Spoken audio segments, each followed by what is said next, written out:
Welcome to the presentation of a lecture from Gnostic Radio, a free public service from the Gnostic tradition of Samael Aun Weor. Gnosis is the root wisdom of all the world's great religions. Gnosis is a universal teaching of practical science, whose goal is absolute liberation from suffering and the complete development of the human being. This lecture is one of many available by free download or podcast. The hundreds of hours of lectures range in topic and complexity in order to address the many needs of humanity. Each Saturday, Gnostic Radio broadcasts live. The live lecture is accompanied by an online chat, allowing listeners to read additional explanations related to the lecture and providing an opportunity to ask questions of the speaker. To learn how to participate or tune into our continuous web broadcast, visit our website for more information at gnosticradio.org. Gnostic Radio is made possible by the financial support of listeners like you. For more information or to make a donation, visit our website at gnosticradio.org. Now, with heartfelt wishes for the end of suffering for all creatures, we begin the lecture. May all beings be happy.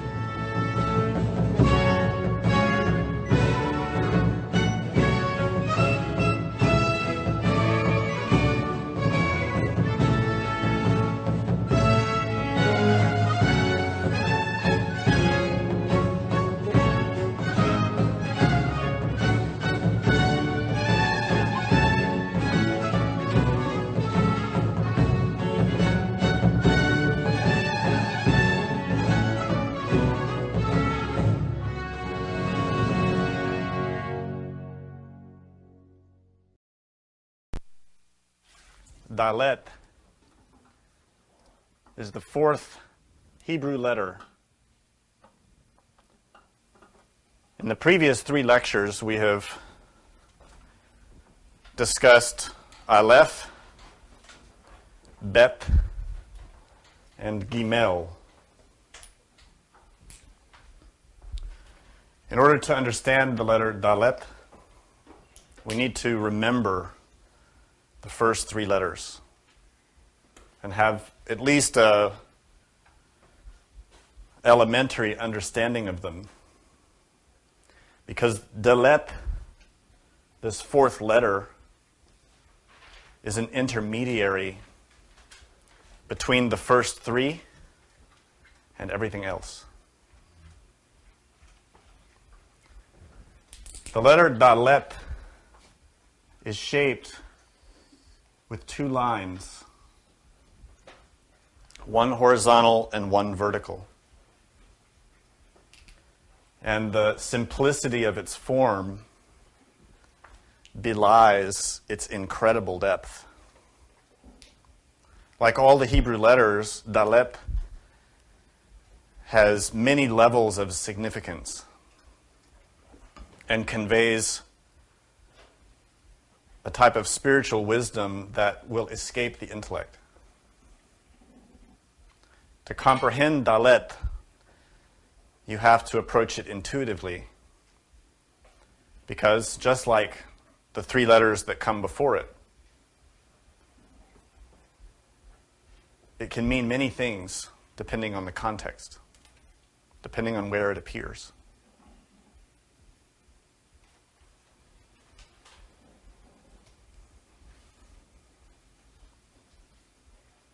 The shape that it has of two lines, one horizontal and one vertical, is a reflection of its root. The letter Daleth is related to many other ancient letters. The Arabic Dal, which looks similar at a slightly different angle.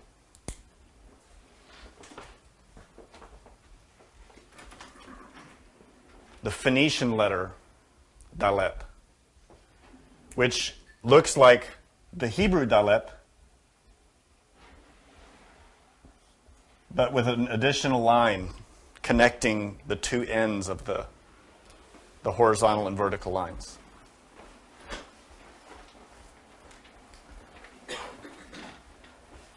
And significantly, This Hebrew letter Daleth, which is the fourth letter, is related also with delta, the fourth Greek letter, which also looks like a Daleth turned with those two lines connected. It looks just like the Phoenician Daleth. All of these letters in their respective languages are the root of our English letter D, the fourth letter. And all of them carry significant importance. In Hebrew, this fourth letter carries the value of 4, like every Hebrew letter. It also can represent a doorway.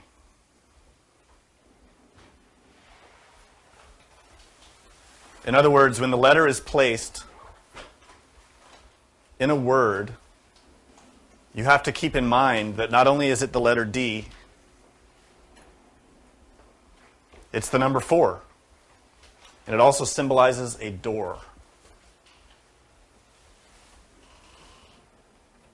For example, in the name Adam,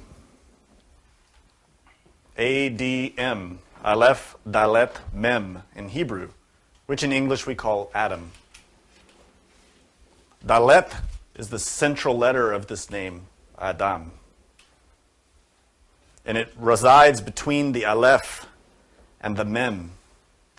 And this has incredible importance, symbolically, spiritually. And it also has the value of 4,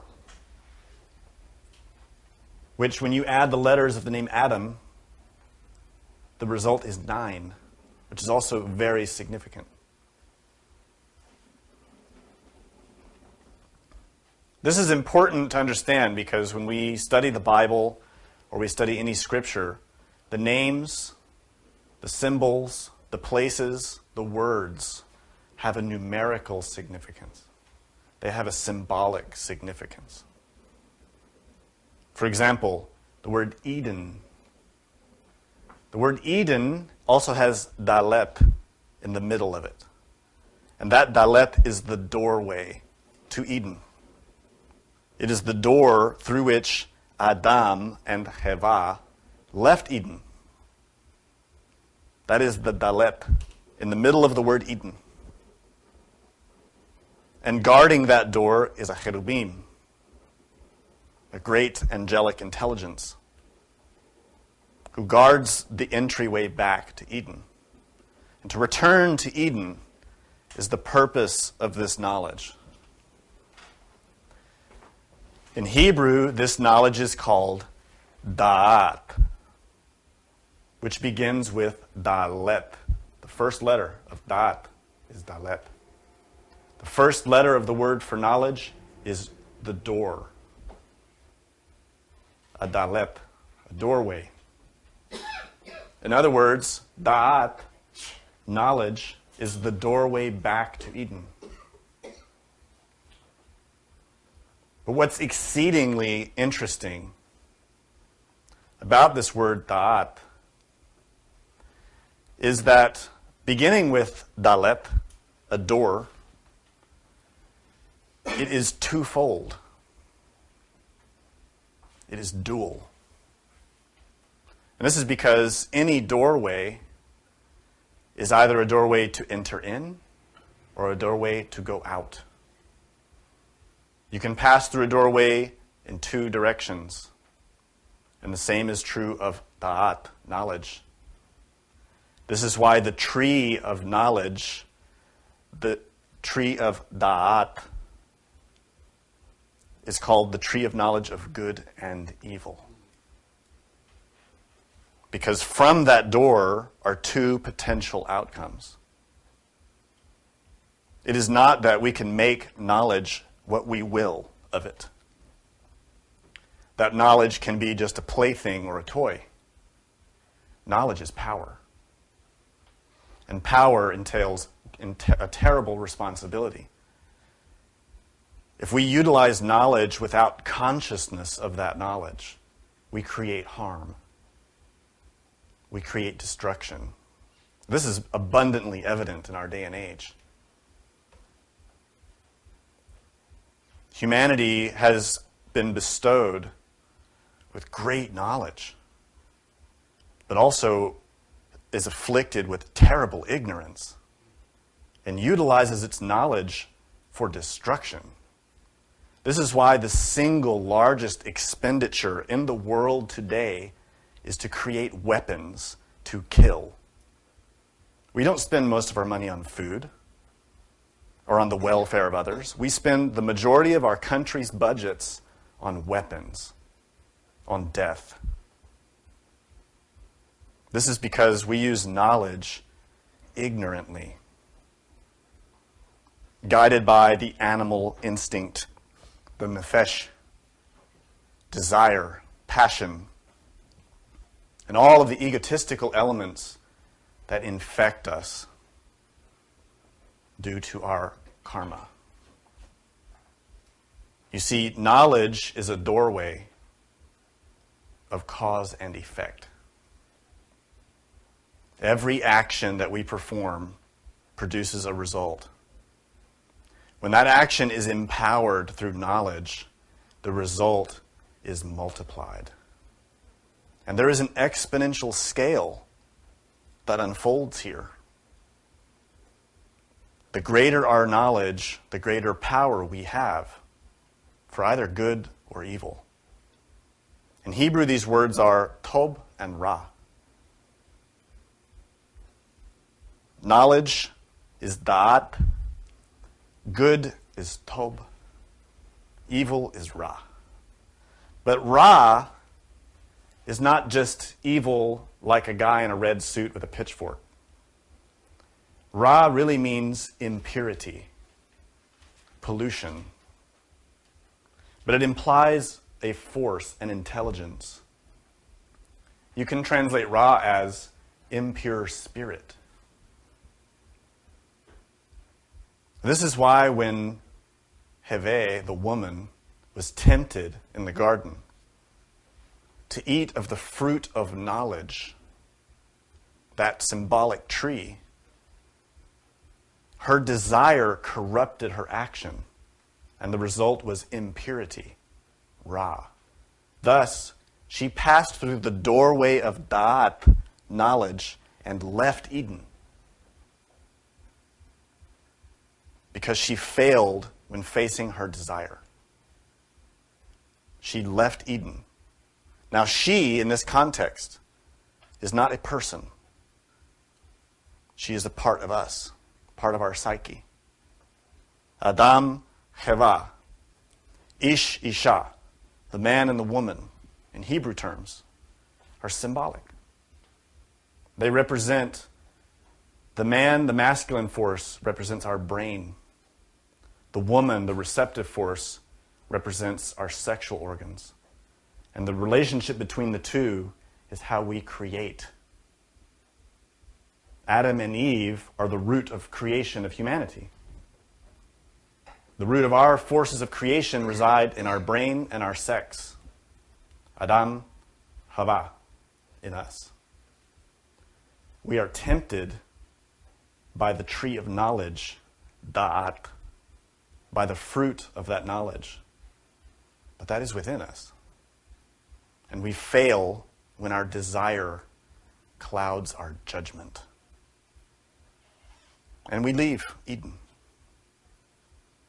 Of course, none of us are in Eden now.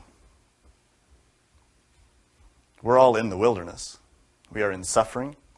We are subject to death, decay, pain, uncertainty, anxiety, and spiritual darkness. When we look for God, we don't find God. Adam and Eve walked and talked with God. We are not at that level. We are out of Eden. If we were back in Eden, we would walk and talk with God. We would personally commune with the innermost within us. And this is a state we can recover if we walk back through that door, Daleth, and return to Eden by redeeming ourselves of the mistake. We have to remove the causes of the mistake which are within our mind. Those causes are anger, pride, envy, jealousy, but most especially lust. The chief amongst them. The most powerful force psychologically that we struggle with is lust. And Daleth has a special significance in relationship with sex, with sexual energy. Because it is through that force that God creates. The Elohim, the Buddhas, the Yabyum, Shiva Shakti. Whatever religion, whatever terminology we utilize, the creative power to gestate a universe, to create a sun, to give birth to a planet, or even just an insect, is always sexual. We, in our arrogance, think that the universe happens by accident. But this is a foolish point of view. When we observe nature, we see sex is the cause of every form of creation, without exception. Even the great composer who creates a beautiful symphony does so through the harnessing of his own inner Adam Hava, the sexual power that is uplifted through the brain and expresses itself musically. The same of an artist who takes that same creative power and expresses it through his hands, through his words, through paint, through any format. All of those are Daleth. They are doorways through which something is expressed. This is Daleth itself, a door. When we study these letters, we have to realize that we talk about how the letters relate to certain sephirah on the tree of life. For example, we've mentioned that Aleph, the first letter, is related with Keter, the first sephirah. But Aleph is related with all the spheres. Daleth also has relationships with different sephiroth on the tree of life, but is related also with all of them. In the same way that when you breathe, you take in Aleph, air, the breath of God. But that air is circulated throughout your body, through the lungs, by means of the heart, into the blood, and from the blood into every cell. That is the power of Aleph. But that power comes through Bet and Gimel and Daleth and Hey. All these letters are involved symbolically and explain this transformation of air. Similarly, the letter Daleth applies in many levels, in many ways to us. Daleth is a doorway. We ourselves are a door. Adam. Daleth is the door in the midst of Adam, and each of us is an Adam. But we are an Adam who is out of Eden, who's in the wilderness, who has given birth to Cain, the mind that murders the soul. We are that Daleth. Through us pass creative forces, the power of Da'at. But how do we direct those energies? Who is in charge? Who manages what passes in and out of the door, and which way do those energies flow? We actually don't know, because we don't have control over our own psychological house. We are a chaos. a multiplicity. We are a legion of conflicting desires. In one moment, we're in love with our spouse, passionately, and in the next moment, we are completely indifferent to them. And in the next, we hate them. And we go through these cycles of conflicting desires, contradictory eyes, egos. We are not one, we are many. Because of that, this doorway is always in flux, the doorway of our mind. Furthermore, the energies that flow in and out of us as a Daleth flow through multiple doors. You see, our body is a Daleth. It's a doorway for energy. Our mind is a Daleth because it is a doorway for energy.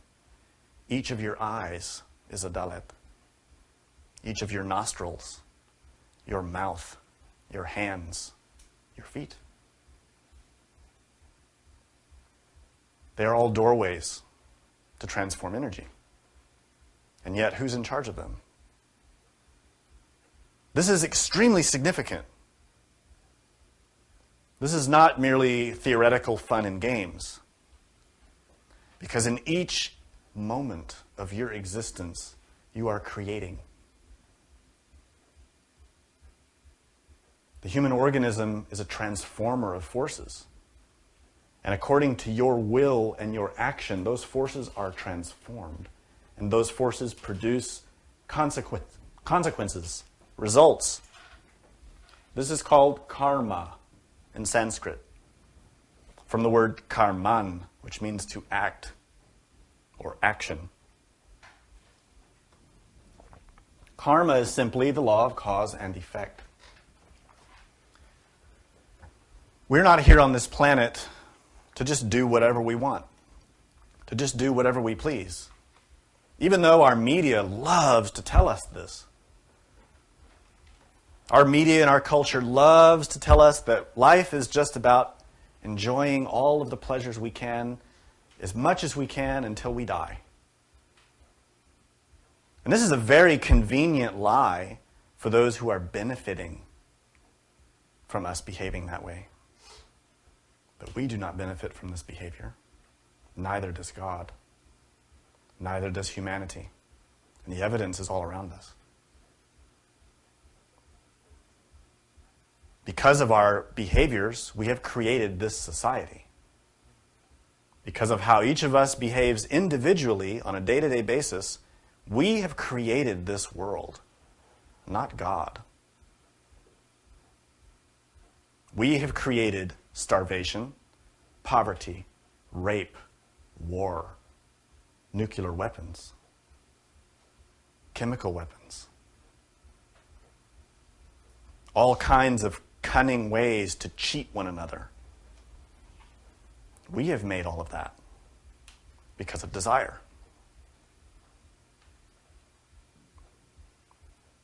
To change this planet, we have to change ourselves.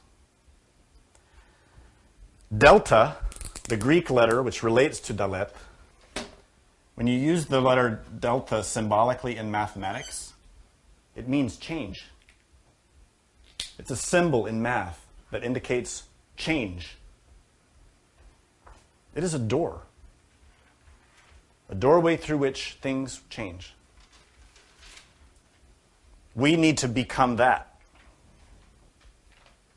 To utilize our precious opportunity of having a physical body, of having a few moments to breathe and live, and to use them for the benefit of others, not ourselves, not our own conveniences, not our own desires, but for the good of others. We know this is true because it is the core teaching of every great religion. Charity, sacrifice, conscious love, selflessness. As we are now, We are this Daleth, but impoverished. Very poor. Because all we have is this legion of desires, which can never be satisfied. As much as we feed them, as much as we try to satisfy them, we are never satisfied. I don't care how rich you get, you will still not be happy. And I don't care how many sexual partners you get, you will never satisfy that lust. In the most ancient scripture on this physical planet, the laws of Manu, it states, as much desire can never be satisfied in the same way that when you keep putting fuel in a fire, it will keep getting bigger. And this is true. If you look into your life, you see it. You see these desires and you keep feeding them and you keep feeding them and they just get hungrier.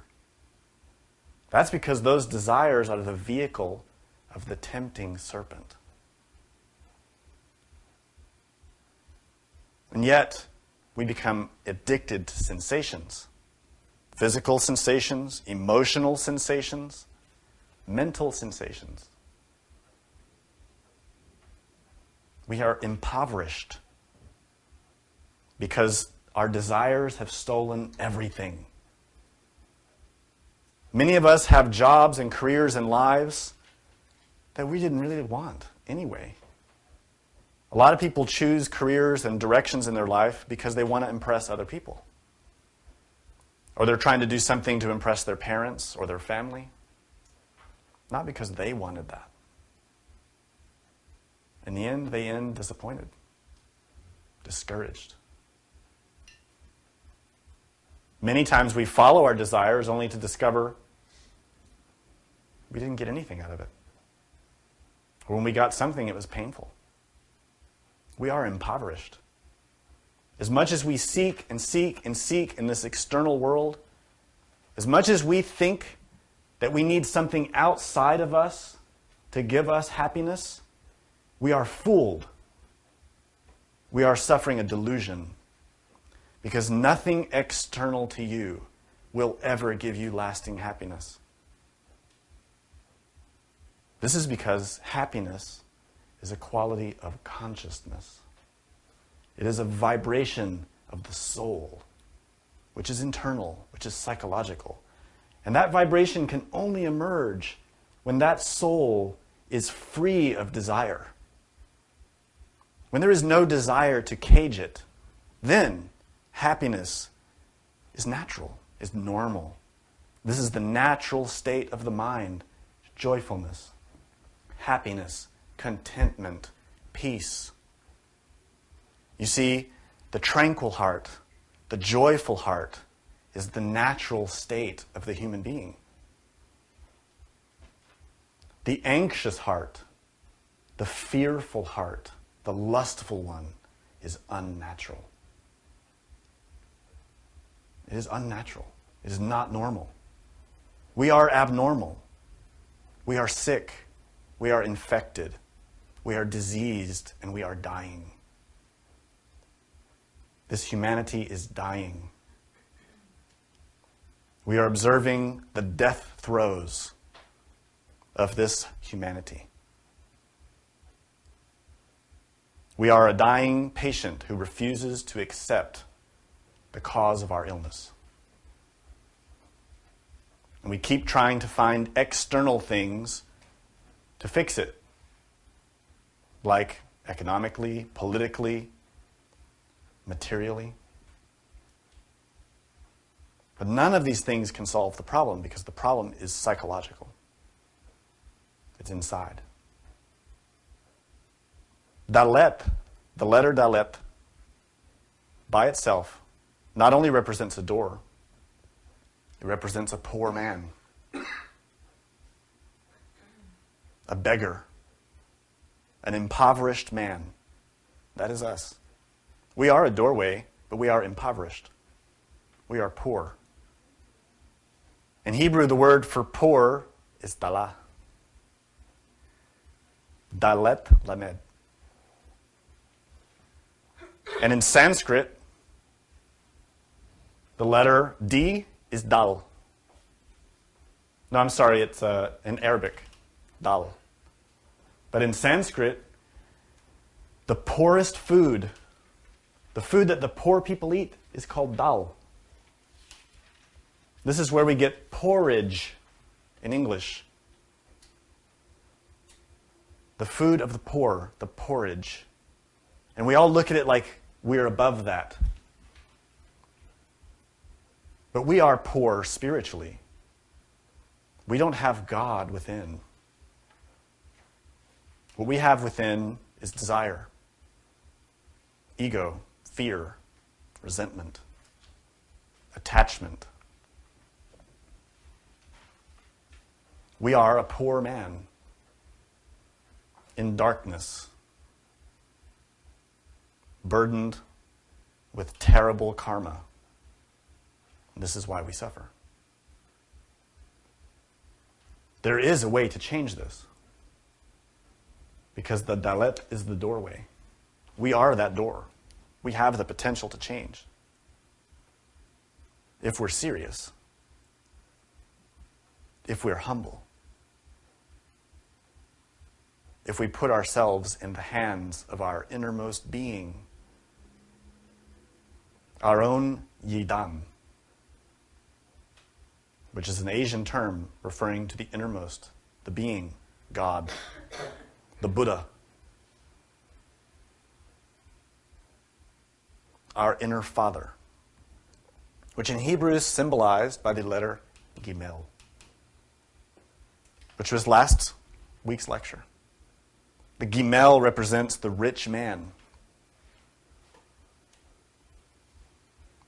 The rich man and the poor man. Gimel and Daleth. There is a very significant relationship between these two.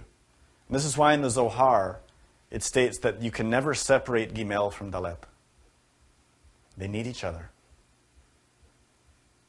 This sounds strange to Westerners. Those who have a religious bent may accept that we terrestrial people need God. But to us it sounds sacrilegious to hear that God needs us. But God does. Gimel, our innermost, the Son of God, in other words, in Christian terms, needs the Son of Man. Needs his soul to become perfect.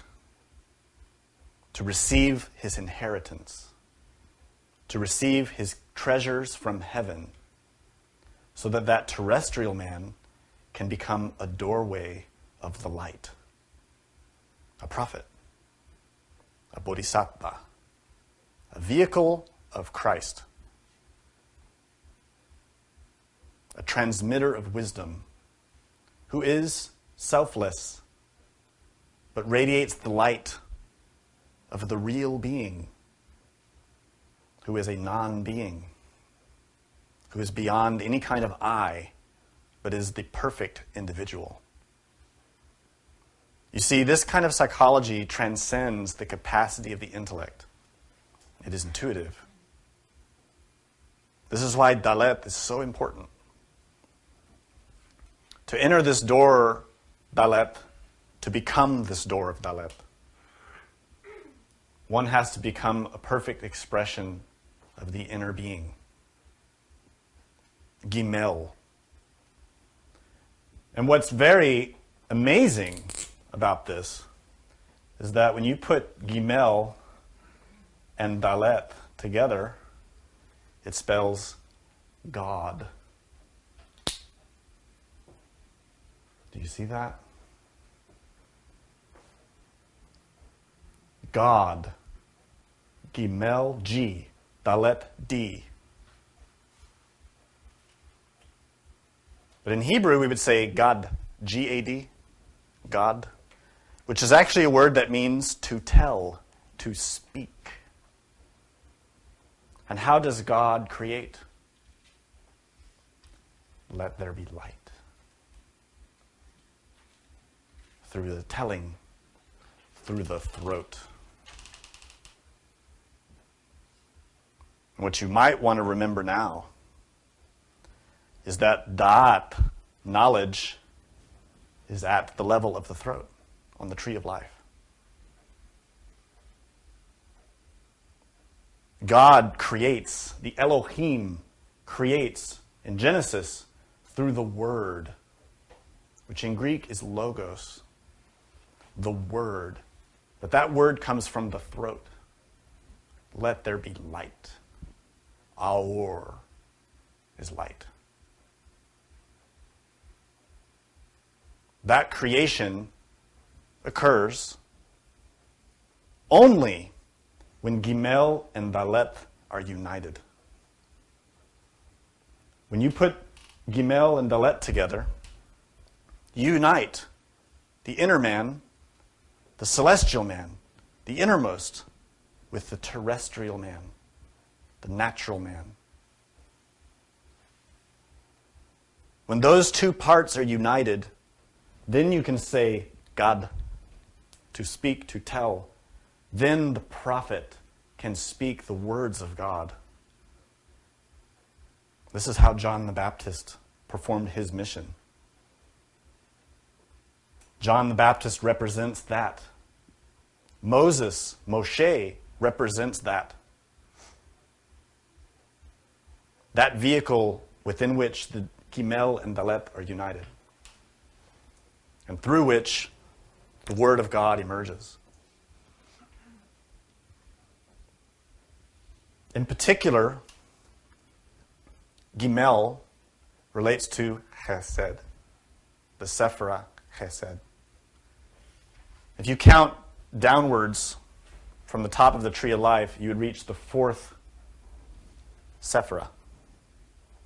And this is why I mentioned that the letters relate to different spheres depending on the context, because Gimel is the third letter.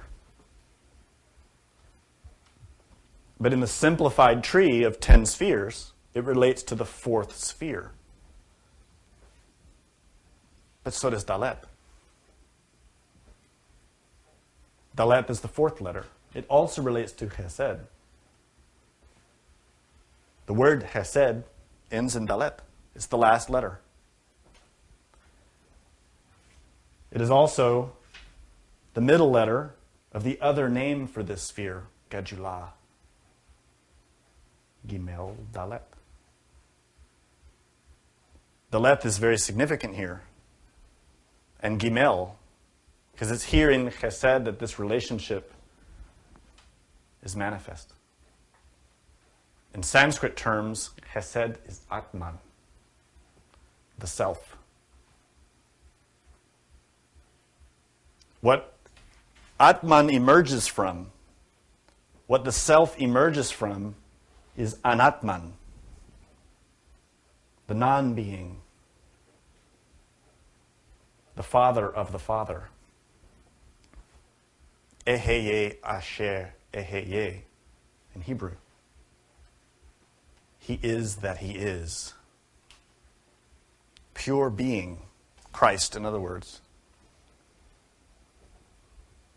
That is symbolized in the process of the light emerging through the first three letters of the Hebrew alphabet. Aleph, Bet, Gimel.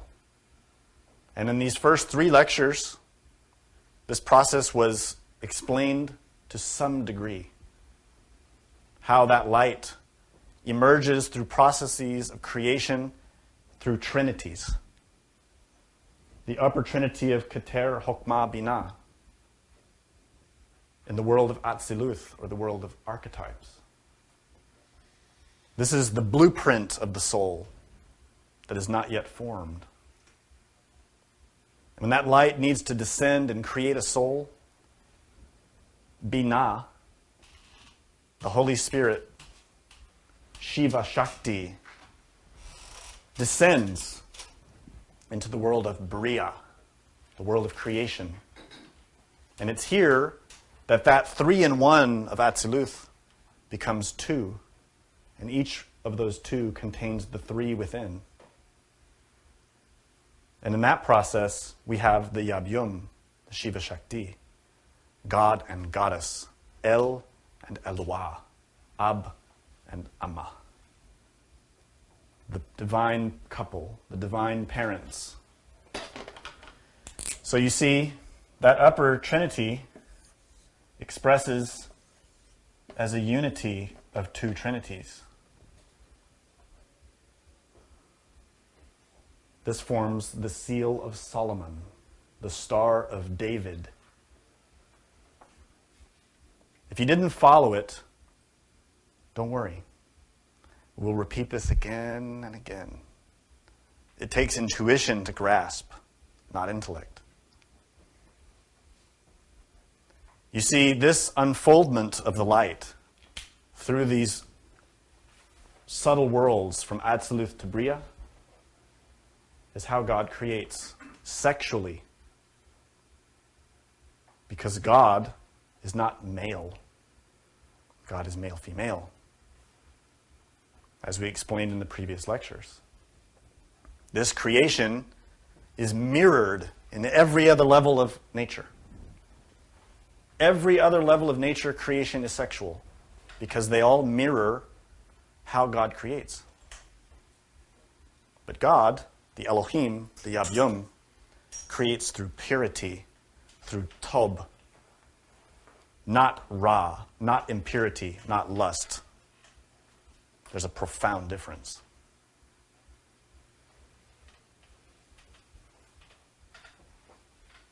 This symbol, the Star of David, the seal of Solomon, is two triangles united. Those two triangles are two deltas united. Two beings, one male, one female, one projective, one receptive. So look at the math here, intuitively. One male, one female, that's two. When they unite, the force that unites them is the third factor, the third force. This is why in Daleth, we have two beams, one vertical, one horizontal. The vertical is the male, projective, erect, the phallus. The horizontal is the female, receptive, passive, the uterus.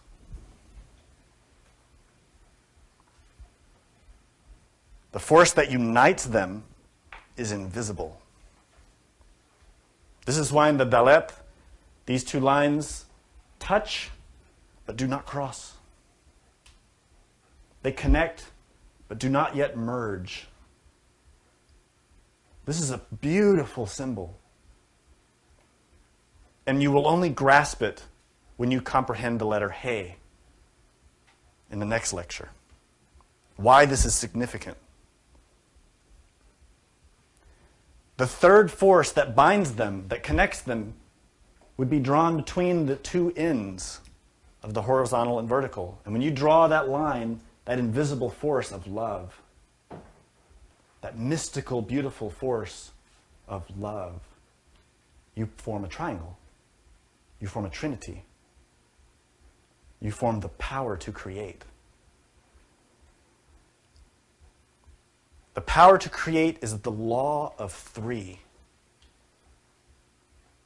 To create anything, there are always three factors, three forces.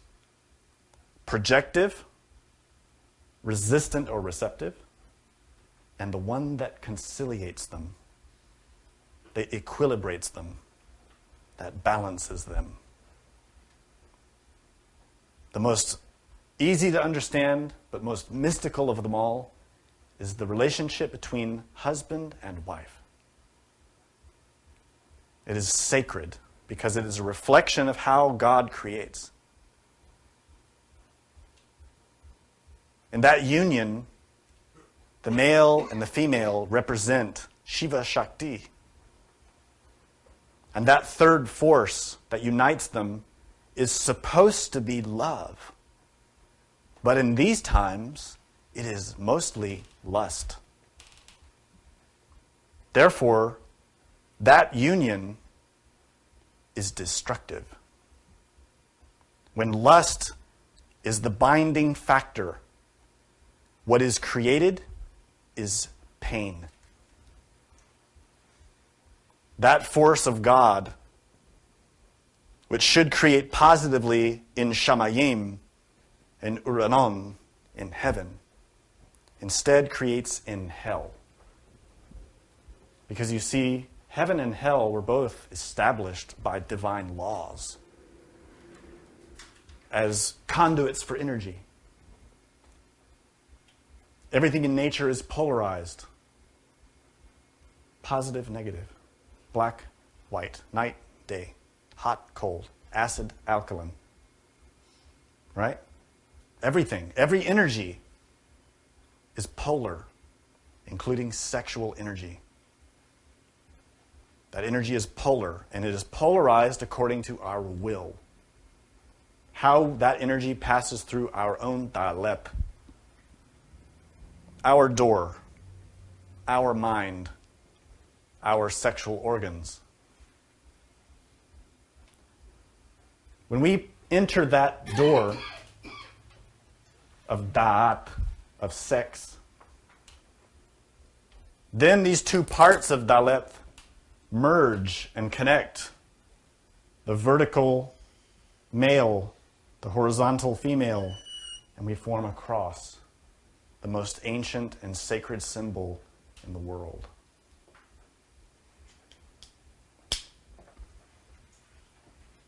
When the Europeans arrived in Latin America and Mexico, they found crosses in every temple. And they were outraged, so they destroyed them. Most people don't know that. In every Buddhist temple, there are crosses. Did you know that? Amongst the Assyrians, the Babylonians, even amongst the Jews, the cross is an ancient and sacred representation of da'at, knowledge, because it is the crossing of the father and the mother. And that crossing is creation. The entire power of religion is in the cross. Not in belief, not in theories, not in schools, not in groups, not in movements, not in any master, not in any person outside of you. That power is your sexual power. When that sexual power is put into the hands of your own innermost, with it, he can create a prophet of you. He can make a Buddha of you. He can make of you an angel. He can make of you Vajra Sattva, a diamond soul, a perfect soul.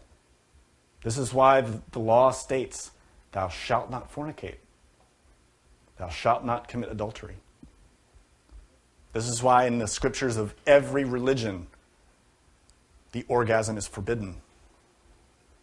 Sexual abuse is forbidden because that energy is divine. It is the very power of God to create. We utilize it for selfish purposes, and the result is destruction and pain.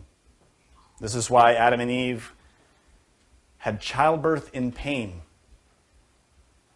entered the wilderness to suffer and die. This is why all the religions have chastity as the first requirement to enter the Daleth. To enter the religion, to really enter a religion and become a serious practitioner, you always take vows. And in every religion, the traditional vow includes to not spill the sexual energy. In Buddhism, even lay practitioners take this vow. I vow to not conduct any sexual misconduct. If you've been initiated into Kala Chakra, into Tantra, then you take the vow, I will never emit the jasmine flower drops, the tig lei, sexual energy. a monk, a nun, a lama, a master, a priest. All of these traditions still have vestiges of this ancient knowledge, but most have forgotten why. This is why priests all over the world now are secretly having relationships or masturbating or abusing children. Because they don't remember why they have to keep that energy, why they have to use it by the laws of God in order to return to Eden. It is that force that empowers it. You see, the energy that explodes through the orgasm is the very energy that can create the soul. That pleasure in Hebrew is called Eden. The word bliss in Hebrew is Eden. When we abuse that power, we are cast out of bliss. But if we retain it, if we respect it, if we harness it, that power is delivered into the hands of our own Gimel, the hands of God. And that power illuminates the mind. In Sanskrit, they call this ohas. This is the fire of the sexual waters that rises up the spinal column into the brain and awakens the full capacity of the human being. That person is different. That person is different. There's an energy, there is a presence, a force that is different. That is ohas. And it is that which is the light of the Shekinah, the Divine Mother. In alchemical terms, that energy is called sulfur. The tradition of alchemy was a game in a certain way, because it was a system of encoding and hiding this knowledge. Most of us have heard about the philosopher's stone or turning lead into gold. And most of us think this was silliness. And that was intentional. By thinking it's silly, we ignore it. Those initiates were able to practice in peace, to transmit their teachings under the guise of foolishness or obscurity. But the real alchemists were Kabbalists, mystics, yogis, who were creating the soul, transforming the lead of desire, that heavy metal which burdens us, and creating from that the gold of the spirit, the awakened consciousness. And that gold is to soma heliakon. It is the solar bodies, the bodies of gold, the sahu in Egyptian terms, the merkabah in Hebrew. Those are the bodies of gold that withstand the flames when Nebuchadnezzar put those men into the fire, into the furnace. They were not burned. Those are the solar bodies who were not burned by desire, by the flame of passion, but who are pure, who belong to God. Sulfur represents fire. There are many kinds of sulfur if you've studied alchemy in the Western tradition. The symbol for sulfur is a triangle from which hangs a cross. Do you know why?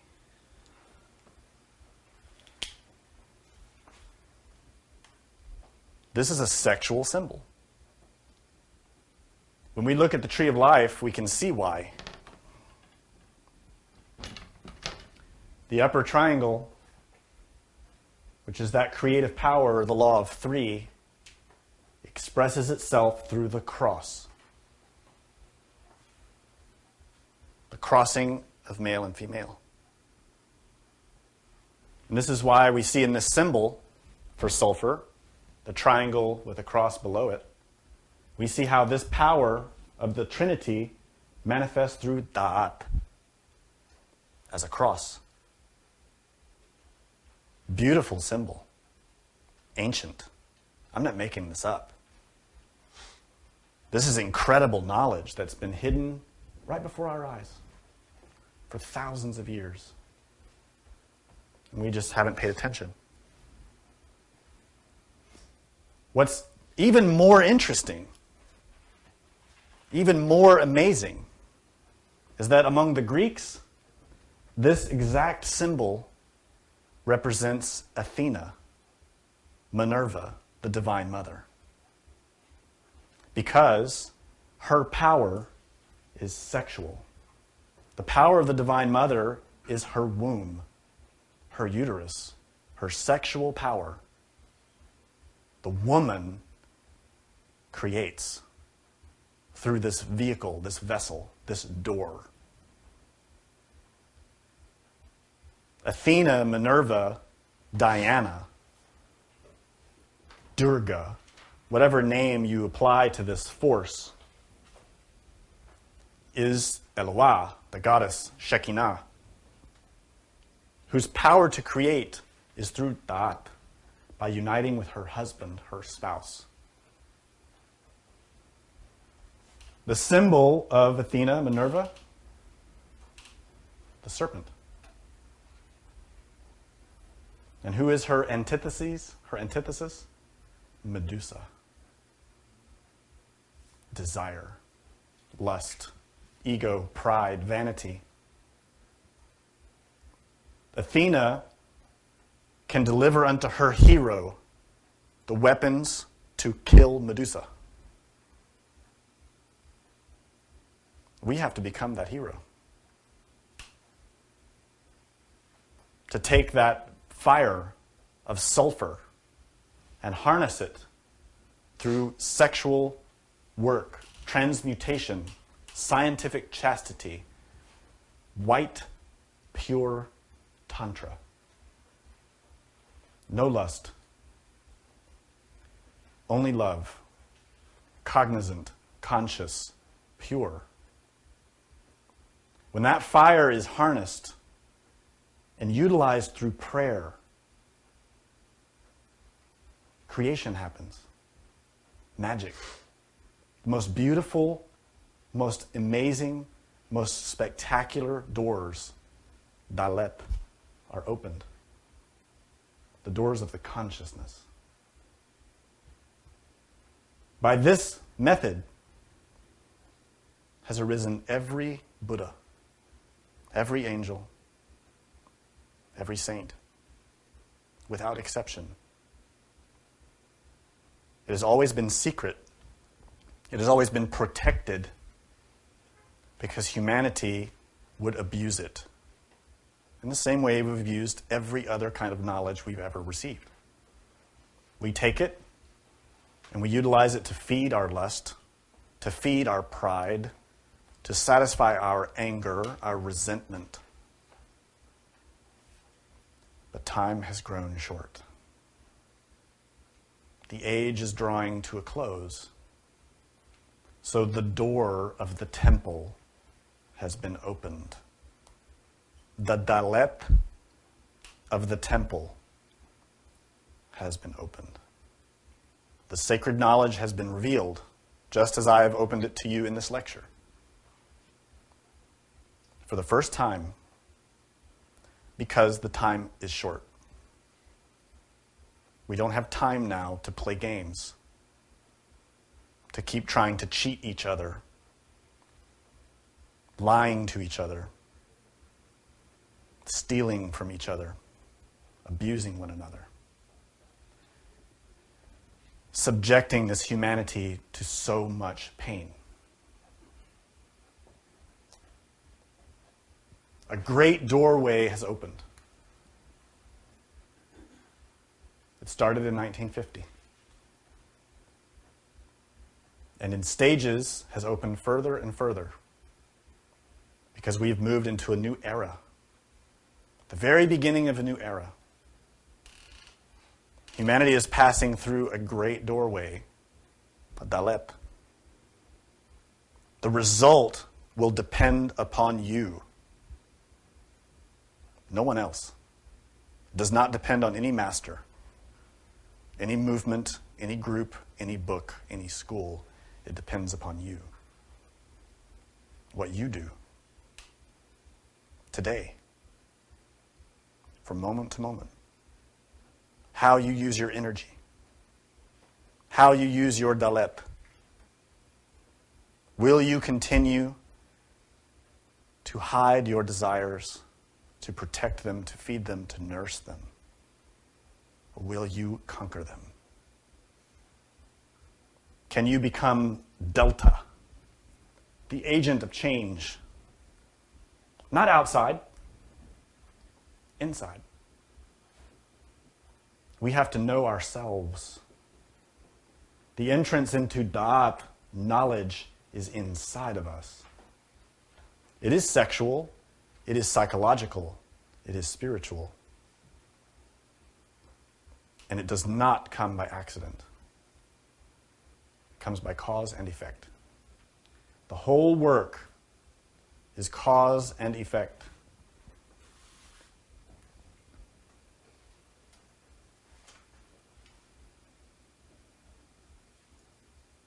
Do you have any questions?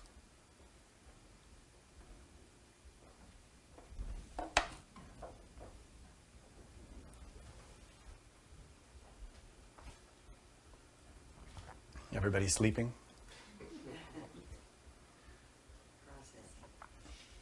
This is a big work. That's why I said Daleth is very important. But Daleth cannot be understood alone. You have to see it in context, especially with Gimel. But when you hear the next lecture on Hay, there's even more. Let me mention one more thing that I failed to mention. This word Gad, Gimel Daleth, I told you means to tell or to say. And it's the means of expression.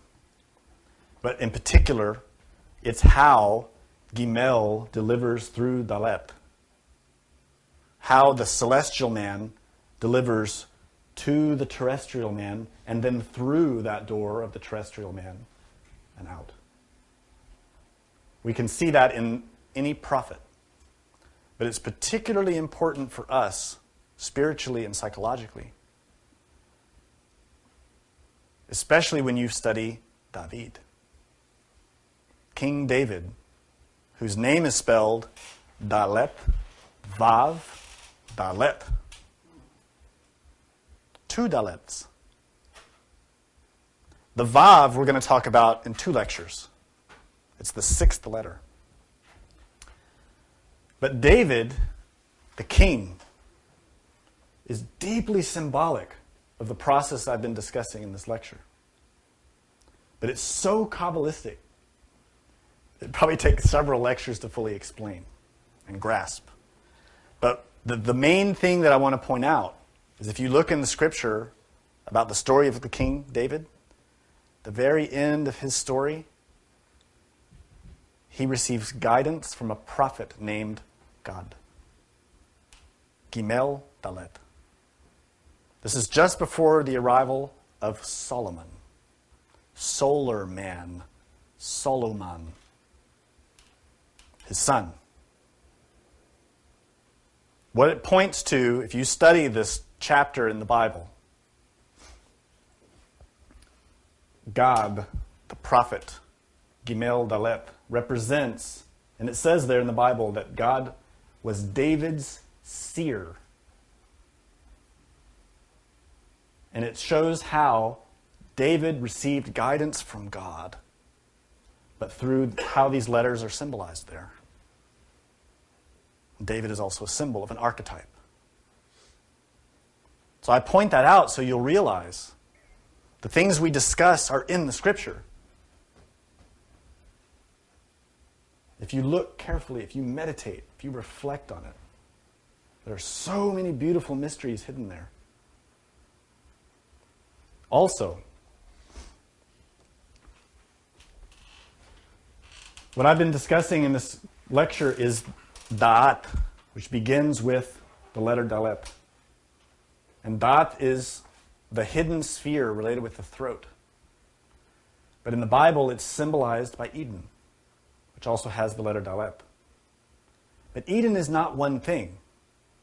Eden has levels. As a place, it relates to the fourth dimension, the promised land, which is a level of nirvana, or heaven. On the tree of life, Eden has two main aspects. Da'at is the upper Eden, which is also called Shamayim, the fiery water. Literally, it means that in Hebrew. But Eden has the lower aspect, the lower Eden, which is Yesod. The work is performed through Chesed, the innermost, who is working to raise his Adam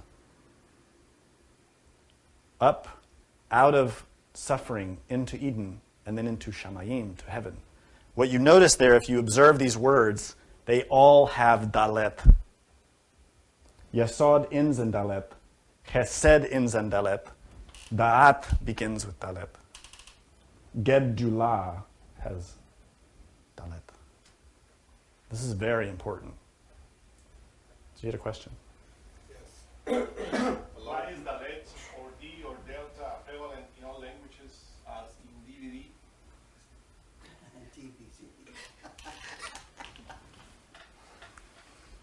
Sorry, he was asking a question before you.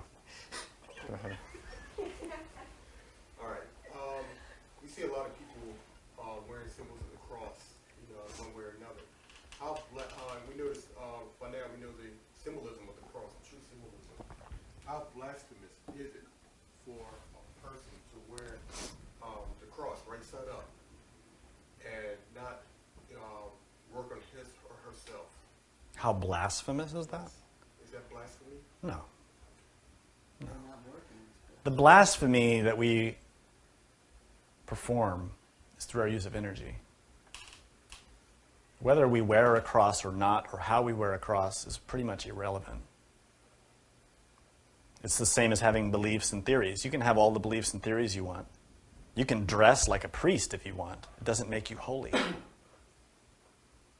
Remember what Jesus said. It's not what you take into your mouth that makes a man pure or impure. It's what comes out of it.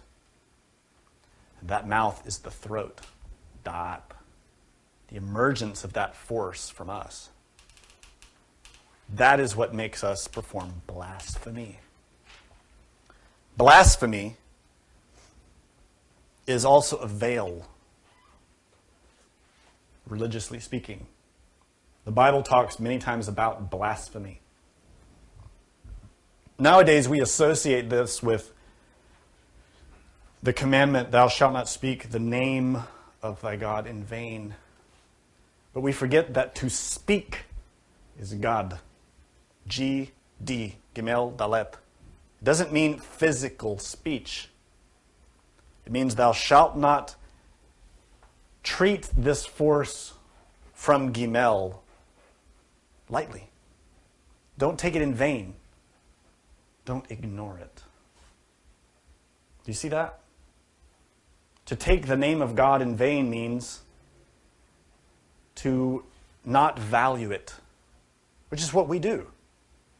We are the poor man, Daleth, because we do not recognize the value of what comes to us from God. We only value material things and physical sensations. We don't value the qualities of the Spirit. Chastity, humility, charity. These all come from God. We take that name in vain. We speak blasphemy when we do not perform this word, God, Gimel Daleth, to say, to tell. Instead, we exchange our birthright for a plate of porridge, dal, lentils, like Esau. Esau. Esau represents our animal passions. Esau was fiery and red. We need to become Jacob, his brother, who took that birthright and valued it. Another question? Yes, sir. You mentioned that God has a need for the human being in order to transmutate, right? How does that relate to the being self-realized within us? That's a great question. The being, God, is a very sophisticated intelligence. It has many levels, many aspects. We tend to think of the being or God as a man in heaven with a beard on a throne, but this is not the case.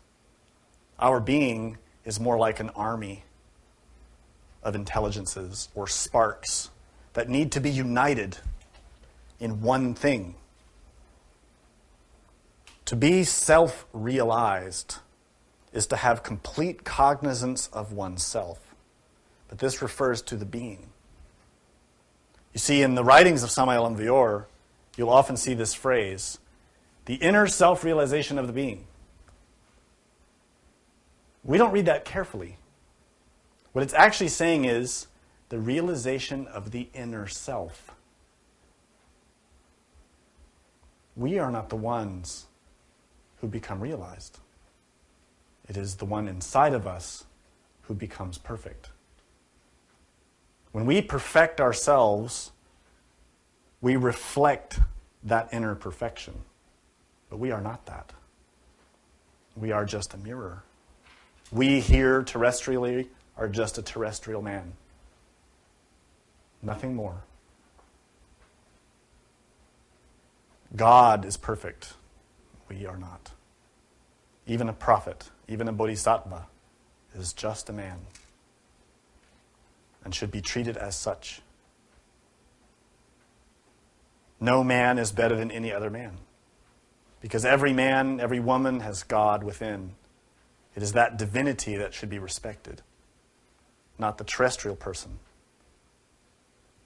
not to be worshipped. To worship a terrestrial person is to perform a crime against them. When you worship a terrestrial person, you infect their pride. You support mythomania. You create an obstacle for that soul. You commit a crime.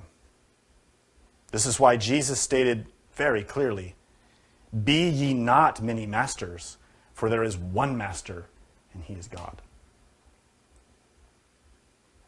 He didn't call himself a master. And he was a beautiful example of a master. He never called himself anything but a man. And when he spoke in terms of I am, he was speaking in terms of Eheye Asher Eheye. He is that he is. But nowadays, this has been corrupted by translations. It is no longer clear in the teaching. Nonetheless, God needs us. Our innermost needs us because we are a part of that. We are only a part. We are a servant. We think we are kings and queens. We think God should serve us. And so we pray, God, give me this and give me that. That's blasphemy. Because that fails to recognize what God has already given to us. We don't want that. We want other things. We want money. We want security. We want comfort. And we want these things even when we have not provided them.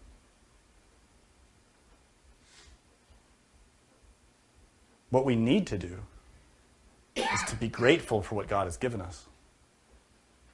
And this is why Paul wrote in his writings, "Let every man receive with gladness what God has apportioned to him." Not to say, "Oh no, I don't want that, God, thanks, but I'd rather have a new car. I'd rather have a nicer apartment or a big house or a wife." We have a list. This is blasphemy because we fail to receive the gifts that our own Gimel can bestow upon us, our patrimony, our inheritance. Another question. Is the D of the devil the Ra, the evil of Daleth? The D of the devil related to the D of Da'at or Daleth? Yes, of course. Just as is the D of Deus, the Latin word for God. The D is related, of course, because that doorway is twofold. It is a polarity. You see, God and the devil are reflections of each other. Another question.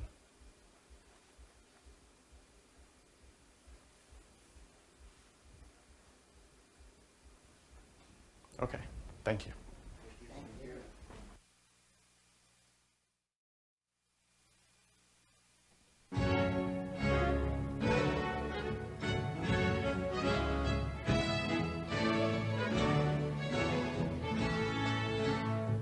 The presentation of this lecture was made possible by donations from listeners like you.